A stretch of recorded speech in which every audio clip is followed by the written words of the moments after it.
இந்த 2000 வருஷத்துக்கு அப்புறமா பிறந்த பசங்க இருக்காங்கள்ல நிறைய பேர், அவங்களுக்கு ஒரு பிரச்சனை வந்தால் எப்படி தீர்க்கிறதுன்னு தெரியல. நிறைய பேர் டவுட் கேட்குறாங்க.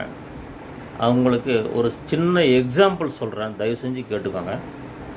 கதவை விட பூட்டு சிறியது, பூட்டை விட சாவி சிறியது. ஆனால் ஒரு சிறிய சாவியே ஒரு முழு வீட்டையும் திறக்க போதுமானது போல நமது மிகப்பெரிய பிரச்சனைகளுக்கும் சிறியதனாலும் சிந்தனையுள்ள ஒரு தீர்வே போதுமானதாக இருக்கும் அப்படின்றத நீங்கள் உணர்ந்துக்கணும்.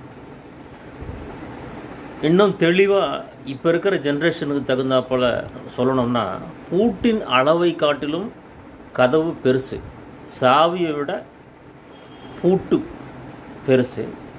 ஆனால் ஒரு மிகப்பெரிய வீட்டையே எப்படி ஒரு மிகப்பெரிய சாவி திறக்க தேவைப்படுகிறதோ அதை போன்று நமது மிகப்பெரிய சிக்கலை தீர்க்க எப்போதும் ஒரு சிறிய மற்றும் சிந்தனை மிக்க தீர்வு தேவைப்படுகிறது.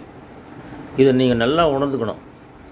ஆங்கிலத்தில் சொல்லப்போனால், the door is larger than the lock and the lock is larger than the key, yet just a very small key is needed to open entire house.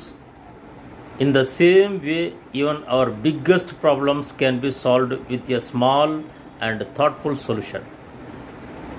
புரிஞ்சிருக்கும்னு நினைக்கிறேன் உங்களுக்கு. தயவு செஞ்சு புரிஞ்சிருந்தால் கமெண்ட் பண்ணுங்கள். நன்றி, வணக்கம்.